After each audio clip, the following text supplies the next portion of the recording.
deň, volám sa Backová Slavka a som tu momentálne s dcerou Viktóriou. Mám 5 detí, z toho mám trojičky. Viktória je z toho problémová. Sú narodené v 29. týždni. Viktória sa narodila s krvácaním do mozgu, následne čoho sa vyvinul hydrocefalus. Hlavičku jej museli operovať, takže operovaný hydrocefalus. V roku jej diagnostikovali detskú mozgovú odbrnú kvadruspastickú formu. A následne čoho sú všetky problémy. To znamená, že pozadu s vývojom od tých dvoch dievčat. V roku tu ešte musím pripomenúť, cvičila aj ľudská, jedno dievčatko z trojčiek. Tá mala takisto opozdený vývoj, ale nemala žiadne krvácanie ani nič podobné, ale z toho všetkého sa dostala.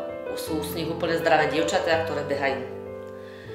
Vikinka tam má problémy stále a snažíme sa už z toho dostať. Som tu už 5. krát a po každom rehabilitačnom pobyte vidím zlepšenia. Vždy mi ožije, zároveň má Vikinka aj problémy s očkami.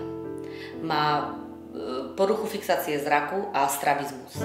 A vždy vidíme zlepšenie aj na oči, lepšie fixuje zrak a vždy nejaký pokrok má, či v jedení, či v tom takom mentálnom vývoji, že viac nás fixuje, viac sa s nami rozpráva, viac nás vníma. Nie, že rozpráva, len nás fixuje, že nás vníma. Ako keby na ich chcela odpovedať, ale nejako ešte neodpoveda. Hovorí hlásky, ja neviem, mama, bá a tá a lá. Akurát tak, ale že by odpovedala nie ako dvojročné, alebo 2,5-ročné deti, teraz má 2,5 roka.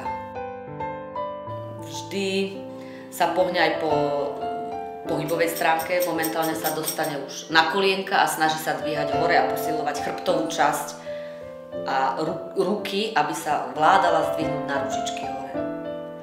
Tak dúfame v jej ďalší psychický aj fyzický pokrok.